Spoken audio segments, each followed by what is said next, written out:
Hey guys, welcome back to the channel. Today I'm gonna be reacting to a video called 10 Things Americans Can't Believe Exist in the UK. I can think of a number of things, but let's check it out and comment, like and subscribe. 10 things Americans can't believe exist in the UK. America and Britain might speak the same language, but make no mistake, these two cultures can feel worlds apart. For many Americans, a visit to the UK is full of little surprises that range from charming to downright baffling. It's not just the red phone boxes or driving on the left. That's so it's weird. the everyday things that Brits barely notice, but which leave Americans scratching their heads. Why are the sinks weird? Why are there no window screens? What? And what's with the obsession with tea? Let's dive into the top 10 things that blow American minds when they travel to the United Kingdom. Yeah. 10. Free healthcare that actually works. For Americans used to expensive insurance premiums, deductibles, and surprise medical bills, the idea of walking into a hospital and not leaving with a debt the size of a small car feels almost fictional. It's weird. But that's everyday life in the UK, thanks to the National Health Service, NHS. The NHS provides healthcare free at the point of use. That means doctor visits, emergency services and hospital stays are covered. Prescriptions in England are capped at a fixed fee, currently around £10, and in Wales, Scotland and Northern Ireland, they're completely free. Americans often ask, but how? Like free of charge? Absolutely. That's crazy. How? The answer is taxation. Brits pay for the NHS through their taxes, but polls consistently show that they're overwhelmingly proud of their system. It's not perfect.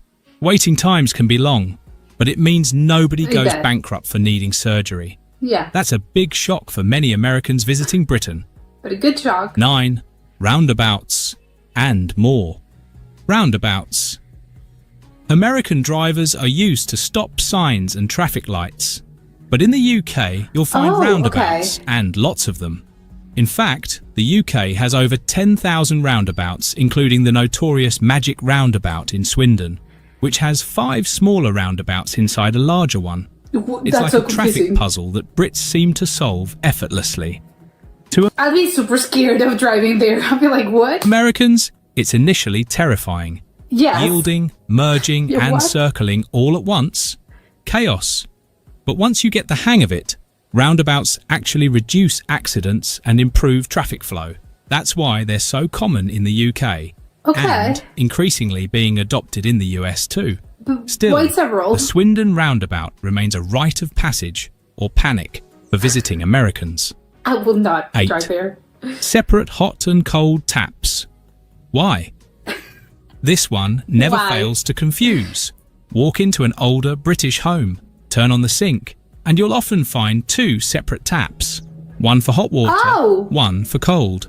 So do you freeze your I thought the other was like filtered water. Hands or scald them?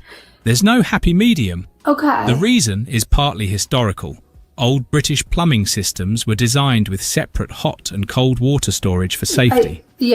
Mixing the two in a single faucet wasn't standard until more recent decades. It's modern. Even though modern mixer taps are now common in new builds, the classic dual tap setup still exists in countless homes, pubs, and even some hotels. Well, that's crazy. To Americans used to temperature control with one handle, this feels wildly inefficient.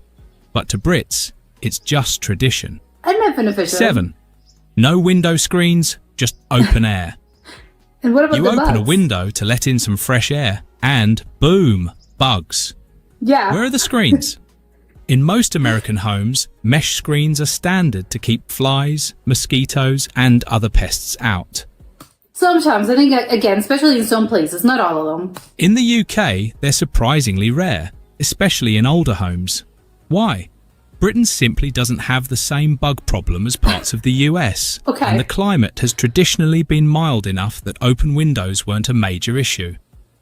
That's changing as summers get hotter and insects become more common, but window screens still aren't the norm. Instead, many Brits rely on fly swatters, patience, or just accepting the occasional uninvited buzzing guest. Yeah. To Americans, This feels like medieval living. Well, To no. Brits, it's just how it's always been. Yeah. 6. Let's chill. Pubs that Just about- close shockingly early. Looking Oh, for a early. pint after midnight. In many British towns, you'll be out of luck. Pubs in the UK often call last orders by 11 o'clock. What? And by 11:30, the lights are off. In the US, Why? bars in big cities can stay open until 2 or even 4 in the morning. Yeah, But sometimes British 4. pubs have long operated on earlier schedules, thanks in part to older licensing laws that only recently started to loosen up. Some venues now stay open late, especially in cities like London, How but the late? traditional pub still closes before midnight. That's crazy. To Americans used to long nights out, this can be Yeah. a buzzkill. Yes. But to Brits, it's part of the charm. Grab your drink, enjoy a quiet pint, and head home at a reasonable hour. it's too early. 5. Appliances that look miniature. Ever is seen that? a washing machine in a kitchen? Or a Weird. fridge barely big enough for a takeaway container? In college. Welcome to the UK. British homes are typically smaller than American ones, so appliances follow suit. Washing machines often live in the kitchen. That's so weird. to me. Fridges are more compact. Ovens, dryers and dishwashers are slimmed down, and garbage disposals are rare. Americans used to sprawling kitchens and walk-in pantries often find this jarring. But Brits value energy efficiency and space-saving solutions. True. Plus, with grocery shops close by and fewer bulk buying habits, Oh, you you simply need- don't need a fridge the size of a smart car. Interesting. Still, trying to do a week's worth of shopping in a UK fridge. Good luck. Oh no. 4. No electrical outlets in bathrooms. This one seems like a cruel prank to many Americans. You walk Yeah. into a bathroom, hairdryer in hand, and there's nowhere to plug it in. Yeah, where is it? UK building regulations prohibit standard electrical outlets in bathrooms for safety reasons. Okay, that makes sense. Water and electricity don't mix. Yes. And the UK takes that rule So why do you have your washer machine or dryer in your kitchen? seriously. You might find a small socket for electric shavers, but for anything else, you'll need to dry your hair in the hallway or bedroom. To Americans, who are used to fully wired bathrooms, this weird. feels like a massive inconvenience. But to Brits, it's just common sense, and a law that's actually saved lives. Oh my, okay. The infamous TV license. What is that? In the US, public broadcasting is often supported by donations. Think Yeah. PBS pledge drives and tote bags. In the UK, watching live TV or streaming BBC content legally requires a TV license, which currently costs around £160 per year. And yes, it's enforced. License What? evasion can lead to fines, and enforcement officers really do knock on doors. Oh really? This system funds the BBC's extensive programming, from news to dramas to documentaries. But that's Americans insane. often balk at this idea. You have to pay to watch free TV, but Brits see it as a fair trade-off for high-quality, ad-free content. I get it, but it's That weird. said, the license system is under increasing debate in the streaming age. 2. School uniforms for every age. Is this a private versus public school situation? In the US, school uniforms are mostly reserved for private schools. Yeah. In the UK, they're standard across the board, from age Oh, really? 4 to 18. Ties, blazers, pleated skirts and black shoes are the norm. It's not just a fashion statement. Okay, what about skirts and what if it's cold? Like, shouldn't you wear pants? British schools believe uniforms promote equality, reduce peer pressure, I get and it, yeah. create a sense of discipline. Yeah. Many parents also appreciate not having to argue over outfits every morning. But to American students visiting the UK, the strict dress codes feel straight out of Harry Potter. And yes, the uniforms sometimes come with crests, houses, and even Latin mottos. Magic not included. That's 1. very private school coded. Hot water taps for tea everywhere. Picture this. You walk into a UK office and there's a tap dedicated to boiling water. Not coffee, not soup, just hot water for tea. Okay. In America, you might find a Keurig or drip coffee machine. Yeah. But in Britain, tea is sacred. Workplaces, train stations and pubs often have hot water dispensers just for brewing a perfect cuppa. That's so Some weird. kitchens even have instant hot water taps installed alongside the regular faucet. Oh, Tea is more than a drink. It's a national ritual. Builders drink it. Royals drink it. It's the answer to stress, celebration, cold weather, and awkward social interactions. oh my god, okay, calm down. Americans love their coffee, but Brits? They live for tea. The UK is full of quirky surprises that leave Americans amazed. And that's the beauty of travel. If any of these shocked you, drop a comment below. Don't forget to like the video, subscribe, and turn on the notification bell for more fun global comparisons every week. Thank you for watching this video. Please don't forget to subscribe and turn on the notification bell. Okay, I think just thinking about the hot water one, a little like that would be weird. Like I get it, I get why. So it shouldn't be. I don't know. It shouldn't be as surprising to me because yes, of course, it's logical. They drink a lot of tea, but it's just like a little. It would be very fun to like. I don't know. You're at an office at a UK office, and there's like a little like hot water tap. It would be like okay. Usually, I would think of like. Can you make soup with it? Yeah, like those instant like instant noodles. Like you can like do that, right? Like I think it's very practical actually. Maybe not just for tea or maybe instant coffee. Like if you're in a hurry, I think I can see why that would be very, very practical. I don't know. I don't really tea. I mean I kind of like tea, I guess, but I'm not really like I don't really get the like the fascination with tea. I think it tastes a little. Sometimes it can taste a little like, I don't know, like grass, I think. Like, it just tastes very tea-like, which is like very, I don't know, like tea leaves. It's very like, I don't know, the taste is quite strong, I think, when it comes to tea. You know, just like pure tea without like anything else. So I'm not like a huge fan of tea. I think I prefer, I'm a coffee person. I'm not gonna willingly like choose to have like tea unless in like very specific like circumstances. But I do like a tea with like milk. I do really enjoy that. But just like tea, normal tea, just like brewed and I don't know, it just tastes very like, it tastes like you're eating grass. I don't know. Maybe I should have like better types of tea. Maybe that's it. I haven't gotten a proper like British like teacup, so maybe I am a little like I'm maybe missing out, and maybe that's why I think like it tastes a little like grass. But I think it's an acquired taste, so I think it makes sense to me that obviously all British people like they love their tea, but it's just because yes, it's an acquired taste. And if you've been like having like tea since you're I don't know 3 years old, 2 years old, I don't know how old people are when they start like getting tea. Like in their little like sippy cups, then maybe like again you're gonna get used to the taste and it's like it's normal and that's what you prefer. But I don't know, personally for me, I'm a coffee person, please.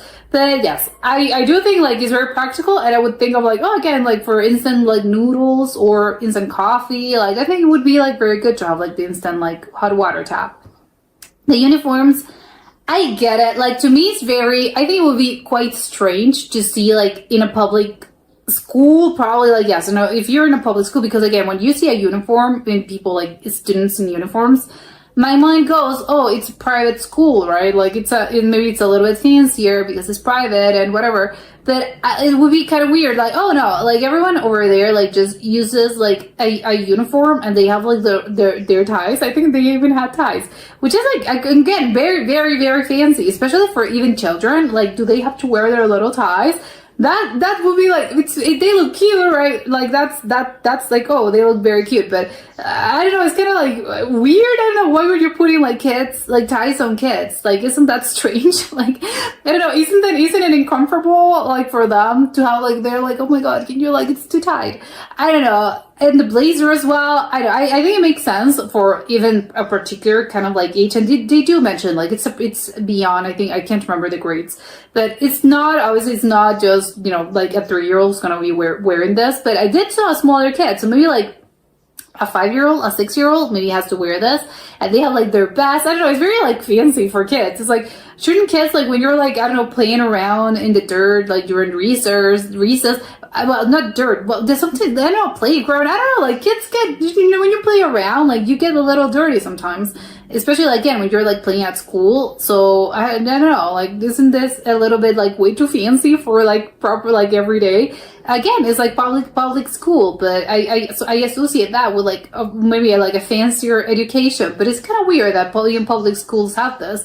But I do understand the logic. Again, it's like everything's very logical. I think it's like, yes, I do understand why that is. It's because it reduces the pressure of parents just having to like choose, because again, if it's like, oh, new order, like, right, comes, new school starts, and then you have to like buy a new wardrobe for your kid, and yes, they'll take you shopping, and it's like, oh yeah, would you like, you have to like buy a new wardrobe every single year, basically, every school year. So the ones that can, obviously, like not everyone can. So especially I think for people that maybe have like two kids or just more than one, like you have to buy a lot of things. So it's like, yes, I do understand it actually reduces that, and it puts like pressure, because again, if if the parents don't have like enough money to like buy a whole new wardrobe this year, you maybe like buy a few things, but then it's like the kid gets embarrassed because you're like, oh my God, I can't like repeat this. I have like these pants that, I don't know, I've like, everyone has seen me in this pants. Like you try to like bury it a little bit more. And again, it's like, then it's like repeats, and it's like social pressure, and it's a whole thing. And yes, I think it introduces like that sort of like, I don't know, that social expectation, that social pressure. And obviously uniforms are just like, you don't have to like, for parents, I think it's good because you kind of like, reduce the hassle of that, and for kids as well, because it's like you get less, like maybe you don't get bullied, maybe, so I don't know, because sometimes they can bully you for what you're wearing. So it depends, obviously not every time, but it depends. So I do really like the idea of uniforms, just because again, it's sort of like it evens out like the whole thing, and then no one has to worry about like certain things. So it's a good thing. It's like, yeah, I like that. The whole like licenses of TV, I get it, because again, I assume like the license pays for all the programming, and obviously all the BBC, like I think it's a huge like, even it just internationally, I think it's like CNN, like it's a huge like news like I don't even station, no, because I think it's an organization actually. I was gonna say they're not private, right? Because if they're sort of like funded by the public, then they can't be private, right? I don't know. Now I have a lot of questions about the BBC and who's actually paying for this, and do they it's the donations as well? Is it just people paying for this? I don't know, do they have some other companies that sort of like are affiliated with this? I don't know. Who's paying everyone's salaries? Who's paying for this? Who pays for the headquarters? Like, I don't know. I have like a lot of questions about the BBC, but I do think like they should be proud. Like it is, again, the BBC, like it's one of the most like prestigious like news sources, and yes, worldwide. So they should be proud. Although, again, I'm a little confused about the thing of like they'll force you to pay, which I think it's a good thing, because yeah, it's something that you should be proud of. And they'll even like knock on your door and be like, hey, you didn't pay your license. Did you pay it like yearly? Do you pay it like, is it a lifetime thing? Is it monthly? How is it? Can you like donate? Like, if I want to donate, can I do that? Can I? No, you can't, because you're already paying the license. I don't know. I have like a lot of questions about this. And do they have like affiliates? Because I think like the equivalent would be something, like the NPR in the US, NPR, I think like they only live on donations. I'm pretty sure. Maybe I'm mistaken, and maybe they actually do get some private funding, but I'm pretty sure the NPR is just, they live on donations, which is like, again, it's good, but maybe actually now I'm thinking about this. I'm like, actually NPR should be funded, but I don't know, the government should take care of this. Like they should be paying, not the people. Like it's good if you want to donate, of course, but they actually, I don't know, the government should take care of this, because again, that's why it's something that should be like, it's public funded. Like, I don't know, the government should take care of this. I don't know. And then I'm like thinking about this, the possibilities. The whole like electric, like the outlets, I don't know, like it's always like weird to me, the fact that apparently like super common in the UK, they have not the fridges, like they're smaller, I get it. The kitchens are smaller, yes, of course, I get it. It's the space is not that big, yes, sure. And also I think because they want to like, the space is smaller, so they have to like make the most of like the little space they have. So yes, of course, completely understandable, get it. But I don't know, it never, like, that's extremely weird to me. The whole, like, we have our washing machine and our dryer, like, right next to, like, something like the oven or the fridge. that to me is like inconceivable. I can't. I'm like, no, that's so strange to me. Because you can have like a little separated, like they have sometimes in the US that you have like those cabinets that are sort of like, this like separated, but they're like behind a wooden door. It's a cabinet actually, not a door, but it's a cabinet door. But they have it like sort of like separated sometimes, again, in smaller places because like we don't have the space. So where else are we gonna put like the washing machine and the dryer? So they kind of like put it, but it's sort of like in the kitchen area, but sort of like, I don't know, like right next to it. But it's not just as in like, I'm opening a cupboard and, or maybe like, oh, I think, oh, there's just like the trash can. And it's like, oh no, it's a washing machine. Like that would be like so strange. I think it's a little bit dangerous. I don't know. And I've seen that actually some other countries that are not the UK. I've seen it. And it never like, that's so strange. I'm like, I do not like this. I think it should be covered. Like, even if it's there because of like space, like, you know, we don't have the space. I don't know, cover it up. Put it inside a cupboard. Put it inside a cabinet. I don't know. I don't like this. I don't like the idea of like a washing machine right next to an oven or a fridge. I think it's dangerous. Like it's weird because they're like, oh yeah, you know, they have the electrical outlets that do not exist in bathrooms just because it's dangerous. Because obviously water and electricity, but it's like, yeah, but isn't this the same? Because again, you have like the fridge, which you obviously uses electricity, and you have your washing machine and your dryer, which is also electrical. You need the electrical outlets, but then you have like you even had, I don't, you know, you obviously you have the sink, and you're cooking. Like, I don't know, it seems like a health hazard. Like kitchens usually like you're gonna find water. Like I always think it's not like I'm sinking my kitchen. No, but I think like when you're cooking, like it's just normal for kitchens to be a place where like you get a lot of water, and especially like the plumbing as well. Like, how do you deal with all the plumbing, like the water and the electricity? I don't know. It's just like this is crazy. If I start thinking about this too hard, I think I'm gonna get electrocuted by this. I don't know. Like, apparently it's normal and it's safer, but my brain cannot compute this. The pubs as well closing early. That one was very strange to me as well.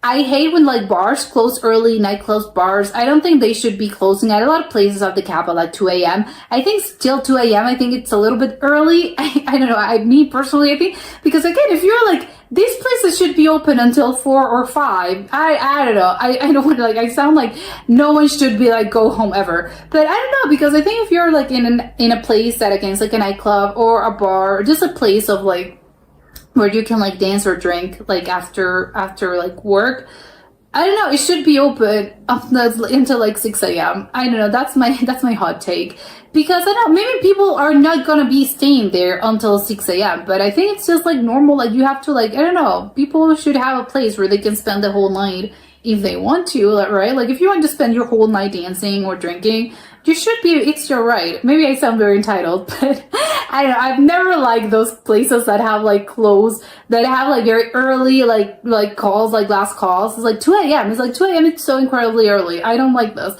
because if you go out and it's like you go out at like 9 or 10, maybe 11 sometimes, it's like, okay, you only have like 3 or 4 hours to like enjoy this. I don't know, and in pubs apparently it's even less. It's like, no, it's up until 11. So it's like, okay, so what hour am I supposed to get there? Because if I get there at like 10, which I think is a normal hour to go out and maybe have drinks, maybe 9, then you only have like 2 hours. It's like, oh my god, like this seems stressful to me. I do not like that, hate that. So maybe it's just like, maybe that's just me. And the roundabouts, like, again, I understand the logistics of it all. Roundabouts can be like good for traffic, yes, but. And normally I don't really get like, okay, yeah, sure, it's normal. But when I saw the whole, like, the swindler, I don't know, what's something with an S, that was a scary situation. It's like, what do you mean you have like a roundabout and inside of it there's other roundabouts? Like, what am I supposed to do in this situation? I'd be incredibly scared, panicking. I would be, I don't know, the swindler, I think. No, I wouldn't go there. I don't know, be very, very scary, because are there signs? I don't know, how should I behave behind the wheel? I don't know, I think that would be like very, like a strange concept. I actually would love to see it as well, as in like physically, because it looked like very scary and very panic inducing. But maybe like another clip, another video that shows you how the thing actually works, it's maybe a little more palatable, and maybe, oh, okay, it looks easier, it doesn't look that scary. But like from the outside and from the clips they were showing us, it's like, what? And it's like, no, you have but like you have roundabouts instead of roundabouts. It's like, wait, what? So am I gonna have to like cross cars going everywhere? I don't know. That would be like a very scary situation. So I know that I should not drive over there if I ever find myself in that position. But yes, I think there's a lot of like things that are a little bit different. Some of them are shocking. Some of them are quite logical, and I think would be, again, like the screen doors, for instance. Like, not everyone has screen doors, like in the US, some places that do not have them. So it's like, yeah, I get it. But it's funny that apparently because of like climate change, now they're starting to get bugs in the UK. So now they have like, they're putting like, we have like screen windows, like we need the screens. It's like, yeah, but sometimes it's like, it depends. In the South, like you definitely get a lot of bugs, and it's quite annoying, and that's why everyone has like the screen doors in everything, like screen doors, the screens in windows and stuff, because there's like, it's very hot. It's the South. But in like in other places, especially in the city and up north, like that's really not, well, sometimes yes. Again, it just depends on the weather. It just depends on the actual area.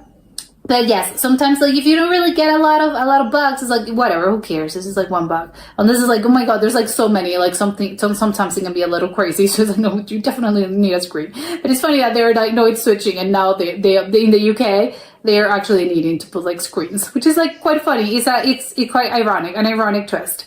But that was it for today, and I'll see you next time. Bye.